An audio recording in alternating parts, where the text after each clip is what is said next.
सो हे class 10th कैसे हो। उम्मीद करता हूँ यार तो सब सेफ होंगे, बढ़िया होंगे। तो आज इस वाली वीडियो के अंदर हम तुम्हारी हिस्ट्री के चैप्टर नंबर फर्स्ट के सारे स्टेटमेंट बेस्ड क्वेश्चन, सारे के सारे इमेज बेस्ड क्वेश्चन को और मार्किंग स्कीम के साथ डिस्कस करने वाले हैं। तो बिना देर वीडियो को स्टार्ट करते हैं। सो गाइज यार, जैसे तुम यहाँ पर देखो, मैं चैप्टर फर्स्ट तुम्हारे लिए खोल लेता हूँ। तो यहाँ पर है the rise of nationalism in Europe. तो यहाँ पर देखो, जो तुम्हें इमेज दिख रहे हैं बहुत ज़्यादा इंपॉर्टेंट है। तो इसका नाम रखना, इसका नाम है द पैक्ट बिटवीन नेशन, ठीक है। और यहाँ पर किसने बनाई है? फेडरिक सोरियो ने बनाई थी 1848 में। तो सबसे ज़्यादा इंपॉर्टेंट है ये। उसके बाद यहाँ पर देखो, तुम्हें एब्सोल्यूटिस्ट लिखा होगा, ये भी यहाँ पर फ्रेडमिन्स की डेफिनेशन भी दी हुई है, ये मैंने मार्क कर दी है। और इस यूटोपियन भी सबसे ज़्यादा इंपॉर्टेंट है, ठीक है, ये पढ़ लेना। इसकी लिंक मतलब कि पीडीएफ मिलेगा आपको, डिस्क्रिप्शन बॉक्स में मिल जाएगा। यहाँ पर देखो, नेशन स्टेट और मॉडर्न स्टेट भी पूछ सकते हैं। अब यहाँ से देखो, ये है तुम्हारा टॉपिक नंबर फर्स्ट। यहाँ से बेसिकली चैप्टर स्टार्ट है मेन, ठीक है। तो यहाँ पर देखो, जो ये लाइन है ना, द फर्स्ट की expression of the nationalism came with the French revolution. तो ये तुम्हें स्टेटमेंट बेस्ड क्वेश्चन की तरह आ सकता है। इसमें स्टेटमेंट दे देंगे और बोल देंगे एक्सप्लेन करो। तो यहाँ पर भी देखो, मैं तुम्हारे लिए मार्क कर रहा हूँ। यहाँ पर मैं ये जितना भी मैं तुम्हारे लिए मार्क कर रहा हूँ ना, ये इनसे तुम अपने काट पीट के जो इंपॉर्टेंट है ना, उसे लिख सकते हो, ठीक है। वैसे तो पूरा पैराग्राफ इंपॉर्टेंट है, तो तुम लिख सकते हो। उसके बाद यहाँ पर जैकोबिन क्लब्स है, जो कि तुमने 9th में भी पढ़ा होगा और अभी भी पढ़ लेना, ठीक है। ये छोटा सा एक ही पैराग्राफ है, इससे आगे कोई डिस्कशन नहीं है, ठीक है। आगे चलते हैं। देखो यहाँ पर देखो, यहाँ पर तुम जैसे आओगे तुम्हें मिलेगा नेपोलियन कोड ऑफ 1804। ये जो रेड कलर की है ना हेडिंग, यह तुम्हारी स्टेटमेंट। इसका आंसर कहाँ है? ये येलो कलर का आंसर जो है मैंने नीचे दिया हुआ है, ठीक है। ये ऐसे तो सबको तुम्हें याद रखना है, सिविल कोड के बारे में लिखना है। यहाँ पर देखो, ये नेपोलियन की फोटो है, इमेज ये बहुत ज़्यादा इंपॉर्टेंट है, ये पूछी जाएगी, सैम्पल पेपर में भी दी आई थिंक, ठीक है। तो यहाँ पर देखो, यहाँ पर नीचे दूँ हैं ड्रॉबैक्स ऑफ नेपोलियन कोड। तो यहाँ पर देखो, ये ड्रॉबैक्स थे जो मैंने मार्क कर दिए रेड से।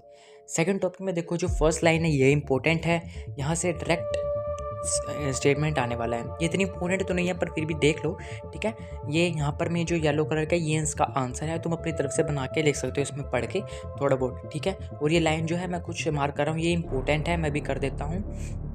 ये वाली, ये इन Hungary half of the population speak, ठीक है, magma and half of the delicate story, नीचे की ये वाली लाइन, ठीक है। इससे भी स्टेटमेंट बेस्ड आ सकता है, ठीक है। अब उसके आगे चलो टॉपिक 2.1 पे, ठीक है, ये देख लेना। उसके बाद सॉरी, ये तो नहीं है, ये इसमें कुछ इंपॉर्टेंट नहीं है, मैं इसको काट देता हूँ बेसिकली। 1 मिनट रुको जरा, ये इंपॉर्टेंट नहीं है, गलती से हो गया था, तो मैं इसे क्या करता हूँ, काट देता हूँ अब, ठीक है। ये मैंने काट दिया। तो चलो अगले पेज पे चलो, ठीक है। अगले पेज पे जैसे तुम आओगे ना, what did liberal nationalism stand for, ये वाला टॉपिक। इसमें लिबरलिज्म टर्म बहुत ज़्यादा इंपॉर्टेंट है, पूछी भी जाती है, ठीक है। और उसके बाद यहाँ पर देखो, नीचे आओगे तो यहाँ पर मैं तुम्हें इकोनॉमिक लिबरलिज्म के बारे में बताया हुआ है, ये लाइन भी इंपॉर्टेंट है। उसके बाद आगे चलोगे तो आगे ये गलती से हो गई, सॉरी। उसके बाद आगे चलोगे तो यहाँ पर देखो, ये जो स्टेटमेंट है, इससे डायरेक्ट क्वेश्चन आने के बहुत ज़्यादा चांसेस हैं। इसमें ये जो है स्टेटमेंट पूछ लेंगे, जिससे बताऊंगे एक्सप्लेन करो, तो इसको कस्टम यूनियन के बारे में लिखना है, जिन्होंने पढ़ा होगा उसे पता है, ठीक है। और उसके बाद यहाँ पर ये जो नीचे वाली लाइन्स हैं, इसे ये भी इंक्लूड करनी है, ठीक है, यहाँ तक, ठीक है। उसके बाद आओ कंजर्वेटिज्म क्या होता है, ये भी क्वेश्चन बहुत बारी आया हुआ है 3 नंबर में। तो यहाँ पर तो 1 नंबर की डेफिनेशन है, ये पढ़ना चाहो तो पढ़ सकते हो, लेकिन जो मैं मार्क कर रहा हूँ उसे देखो। यहाँ से जो कंजर्वेटिज्म बिलीव से लेकर यहाँ तक, और ये पूरा पैराग्राफ, यहाँ से तुम 2 या 3 लाइन का अपने नोट्स में इंक्लूड कर सकते हो। उसके बाद नीचे आओ, जैसे तुम नेक्स्ट पेज पे आओगे ना, ये वाले पेज पे, तो तुम्हें मिलेगा द रेवोल्यूशन डेज। कमेंट में बताओ जल्दी से, द रेवोल्यूशन डेज कौन थे जो मैंने चैप्टर पढ़ा है। तो ये वाला पैराग्राफ इंपॉर्टेंट है कि the revolution days secret society क्यों बनानी स्टार्ट करेंगे, तो ये सबसे ज़्यादा इंपॉर्टेंट है इसमें बताया हुआ है। और नीचे बीसीपी मजानी के बारे में बताया कि बीसीपी मजानी कौन थे, ठीक है। तो ये यहाँ पर देख लेना। और इनके करैक्टरिस्टिक अगर आए तो मैं यहाँ पर मार्क कर रहा हूँ, तो ये इसके करैक्टरिस्टिक जो है तुम्हें इंक्लूड करने हैं, या बाकी जो ये बीच का पैराग्राफ है ये भी इंक्लूड कर सकते हो, लेकिन ये जो लास्ट वाली लाइन है ये भी ज़रूर से करना, ठीक है, इंक्लूड। और बाकी तुम देख लो, यहाँ से ये बीच वाले पैराग्राफ में से देख लो, यहाँ से कुछ आ सकता है तो लिख देना अपनी मर्जी से, 3-4 नंबर का आता है तो, ठीक है। ऐसे 3 नंबर का ही आएगा, ठीक है, वैसे भी मैं कर देता हूँ। आगे चलो कि यहाँ पर आएगा द एज ऑफ रेवोल्यूशन में सबसे ज़्यादा इंपॉर्टेंट है कि ये स्टेटमेंट किसने कही थी। तो ये स्टेटमेंट किसने कही थी? मैट्रिच ने कही थी, ठीक है, याद रखना, मार्क कर लेना। उसके बाद आगे चलोगे जैसे तो तुम्हें यहाँ पर देखने को मिलेगा कि an event that mobilise nationalism feeling among educated elite across Europe वो कौन सी थी? Greek war of independence. ये भी 1 मार्क एमसीक्यूज में आ सकता है, एमसीक्यूज ये 1 मार्क, ठीक है, तो एमसीक्यूज में आ सकता है ये, ठीक है। उसके बाद नीचे चलो, ये गलती से हो रहा है, आगे चलो।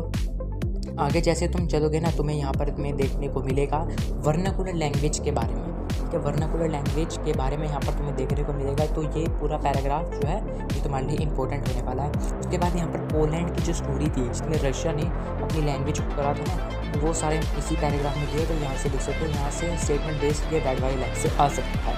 ठीक है, उसके बाद यहाँ पर जैसे तुम आगे चलोगे ना, आगे चलो तो इस पैराग्राफ से तो कुछ नहीं आएगा। ठीक है, तो आगे चलो नीचे यहाँ पर देखो तुम्हें मिलेगी ये फ्रैंकफर्ट पार्लियामेंट के बारे में जो भी तुम्हारा टॉपिक है ना, ये एनसीईआरटी में क्वेश्चन भी है, उसके यहाँ पर ये लिखना है। ठीक है, जो मैं मार्क कर रहा हूँ ना ये लिखनी है। ठीक है, उसके बाद यहाँ पर नीचे जैसे तुम चलोगे ना, इसके नीचे चलोगे तो तुम्हें वुमेन का जो रोल था, वुमेन का रोल बताया हुआ है। ठीक है, तो ये वुमेन का रोल है यहाँ तक, ये देखो द इशू ऑफ एक्सटेंडिंग से लेके नीचे। तो गाइज़ ये पिक्चर भी इंपॉर्टेंट है, ये फ्रैंकफर्ट पार्लियामेंट है, पूछ लगते हैं। ये पिछले साल के अभी जो हुआ ना पेपर, उसमें सैम्पल पेपर में था, और ये 3 लाइन भी वुमेन के ही उसमें आएगी। ठीक है, उसके बाद ये जो टॉपिक्स है ना, the unification of Germany, making of Germany, तो इसे तुम खुद लिखना, नेशनलिज्म एंड इंपीरियलिज्म, इसे तुम खुद लिखना।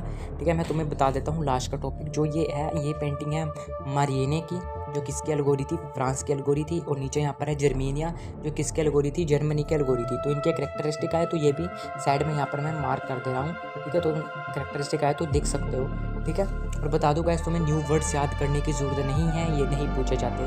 तो उसके बाद यहाँ पर देखो जर्मनिया, ये पिक्चर इंपॉर्टेंट है, इसका टॉपिक याद रखना। ठीक है, उसके बाद देखो यार यहाँ पर है तुम्हें कुछ वर्ड्स मीनिंग दिए हुए हैं ये वाले, तो ये भी सबसे ज़्यादा इंपॉर्टेंट है, तुम इसे भी याद कर सकते हो।